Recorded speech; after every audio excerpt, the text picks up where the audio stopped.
Hello, જાગૃત આવાસમાં તમારું સ્વાગત છે. મારું નામ છે ચિંતન અખાણી અને મારી સાથે રહેશે આમી મેડમ. આ જાગૃત આવાસ ચેનલ જે છે ફક્ત અને ફક્ત તમારા કરિયર માટે બનાવેલી ચેનલ છે.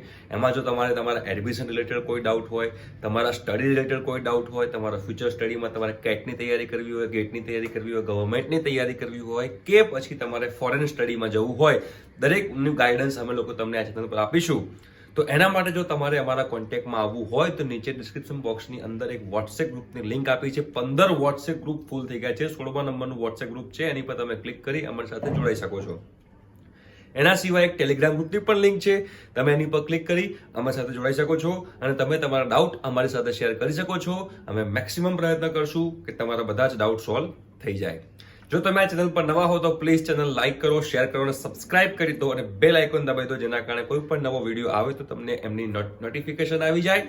તમે નવી જાણકારી માટે અપ ટુ ડેટ રહો. અને બીજું એક અમે એનાઉન્સમેન્ટ કરવા જઈ રહ્યા છીએ કે અમે લોકો ફર્સ્ટ યરના એન્જિનિયરિંગ સબ્જેક્ટ જે બધાના કોમન હોવાના છે એના લેક્ચર સ્ટાર્ટ કરી નાખ્યા છે.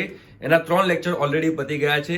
એક બેઝિક ઓફ મિકેનિકલ એન્જિનિયરિંગ, એક બેઝિક ઓફ સિવિલ એન્જિનિયરિંગ અને કેલ્ક્યુલસ. એનો ઇન્ટ્રોડક્ટરી જે સેશન હતો ફર્સ્ટ લેક્ચર એ કમ્પ્લીટ થઈ ગયા છે. જે કોઈને જોવાનું બાકી હોય એ નીચે ડિસ્ક્રિપ્શન બોક્સમાં જાય અને જોવે એ તમે પૂરા કરી દેજો. તો નેક્સ્ટ વીકથી તમે લોકો એ બધા લેક્ચર્સમાં તમે જોઈન થઈ શકો છો. અને એમાં અમે લેંગ્વેજ યુઝ કરશું ગુજરાતી પ્લસ ઇંગ્લિશ, જેના કારણે તમારું ટેકનિકલ નોલેજ જે છે એ ખૂબ જ ઇઝીલી તમને અન્ડરસ્ટેન્ડિંગ લેવલ તમારું ઇન્ક્રીઝ થાય. બરોબર. હવે આજનો આ જે વિડીયો જે છે એ આપણે એની વાત કરીએ તો આજે છે રાઉન્ડ 2 રિઝલ્ટ એસીપીસી નું ડિગ્રીનું, એટલે કે જે 12th પછી જે લોકો ડિગ્રીમાં ગયા છે એ લોકોનું પ્લસ ફેઝ 2 વાળા જે લોકોએ ફેઝ 2 ની અંદર કરાવ્યું છે રજીસ્ટ્રેશન, એ લોકોનું પણ આજે રિઝલ્ટ આવી ગયું હશે. રાઈટ. તો એની અંદર આપણે જોઈશું તો તમે તમારું જે ગુજરાત એડમિશન લોગિન જે છે એની અંદર તમે લોગિન કરી અને પાસવર્ડ નાખશો એટલે તમને આ ટાઈપનું ખુલશે. હવે તો બધાને ખ્યાલ આવી જ ગયો છે કઈ ટાઈપનું ખુલે છે. અને પછી તમે અહીંયા ક્લિક હિયર ટુ પ્રોસીડ પર ક્લિક કરશો એટલે અહીંયા આગળ તમને બતાવશે સીટ એલોટમેન્ટ રિઝલ્ટ. અહીંયા ન્યૂ કરીને ફ્લેશ થવા જ લાગ્યું છે. રાઈટ. તો આ સીટ એલોટમેન્ટ રિઝલ્ટ આવી ગયું છે રાઉન્ડ 2 નું. તો હવે આની પર આપણે ક્લિક કરશું કે જોઈશું કે આપણને અહીંયા આગળ શું રિઝલ્ટ મળેલું છે. તો અહીંયા આગળ જોઈશો તો અહીંયા લખ્યું છે કે Dear candidate, as per your field choice, no seat has been allocated to you in this round. એટલે કે આ વ્યક્તિને રાઉન્ડ 2 ની અંદર કોઈ રિઝલ્ટ એટલે કે કોઈ કોલેજમાં એડમિશન મળ્યું નથી જે એમને ચોઇસ ફિલિંગ કરી હતી એના માટે. હવે અહીંયા આગળ મેક્સિમમ સ્ટુડન્ટ્સ એવા હશે કે જે લોકોને રાઉન્ડ 2 ની અંદર કોલેજ મળી હશે. ફેઝ 1 ની વાત કરી રહ્યો છું. કેમ કે આ રિશફલિંગ રાઉન્ડ પણ કહી શકાય આને, જેમાં તમારી કોલેજ બદલાવાના ચાન્સીસ ખૂબ જ ઓછા છે. બરોબર. જે લોકોને રાઉન્ડ 1 ની અંદર કોલેજ નથી મળી અને રાઉન્ડ 2 ની અંદર પણ કોલેજ નથી મળી એ લોકોએ ઓફલાઈન રાઉન્ડ રાહ જોવી પડશે. રાઈટ. મેક્સિમમ સ્ટુડન્ટ્સને આ લખેલું આવશે dear candidate as per the your field choice, તમને કોઈ કોલેજ એલોકેટ થઈ નથી. બરોબર. અને જે લોકોએ રાઉન્ડ 1 ની અંદર કોલેજમાં ટોકન ફી ભરી હશે તો અને આ મેસેજ આવ્યો હશે તમને રાઉન્ડ 1 ની કોલેજ ફાઇનલ થઈ ગઈ હશે અને એ લોકોએ એ કોલેજનો કોન્ટેક્ટ કરીને ફટાફટ એમનું સ્ટડી ચાલુ કરી દેવું જોઈએ. અને જે લોકોને અહીંયા આગળ કોલેજ મળી હશે, અહીંયા આગળ જોયું છે સીટ એલોટમેન્ટ રિઝલ્ટ. બરોબર. અને અહીંયા આગળ જોશો તો આપણે ધારો કે આની પર ક્લિક કરીએ કે ડાઉનલોડ સીટ એલોટમેન્ટ લેટર, આની પર આપણે ક્લિક કરશું તો અહીંયા ક્લિક થશે નહીં અત્યારે, કેમ કે કોઈ કોલેજ આપણને મળી જ નથી. બરોબર છે. અને અહીંયા આગળ સીટ એક્સેપ્ટન્સ પેમેન્ટ ડિટેલ્સ એની પર બી આપણને કોઈ અહીંયા આગળ થશે નહીં, કેમ કે ઓલરેડી એને સીટ મળી નથી.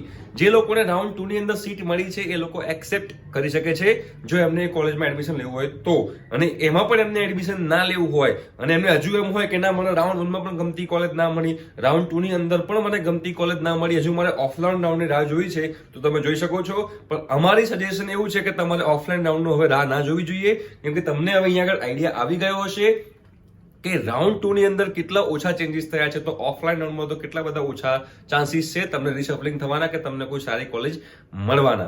બરોબર. અને જે ફેઝ 2 વાળા સ્ટુડન્ટ હશે, ફેઝ 2 વાળાને જે લોકોને અહીંયા આગળ કોલેજ મળી ગઈ હશે એ લોકોએ એમાં ટોકન ફી ભરી દેવાની છે. ટોકન ફી કેટલી ભરવાની છે બધાને હવે ખ્યાલ જ હશે. સેલ્ફ ફાઇનાન્સમાં 20,000, ગવર્મેન્ટમાં 1500.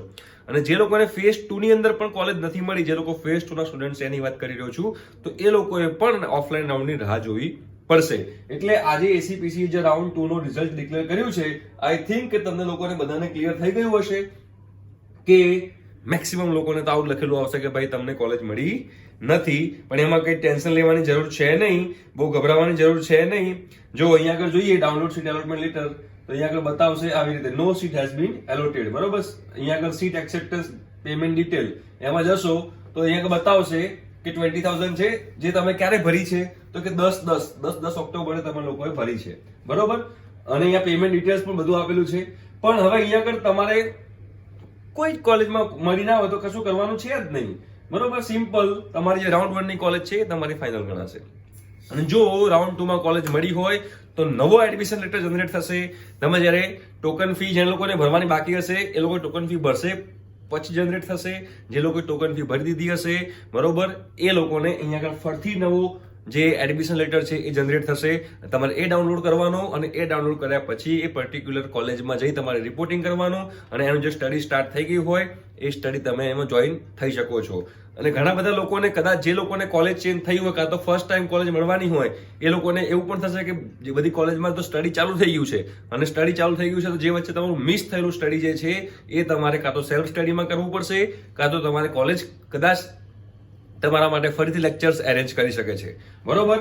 અને અત્યારે રાઉન્ડ 2 સુધીની માહિતી છે અને જે લોકોને ટોકન ફીસ ભરવાની છે એ જે વિધિન ધ ટાઈમ લિમિટ છે એ ટાઈમ લિમિટની અંદર તમે લોકો ટોકન ફીસ ભરી દેજો.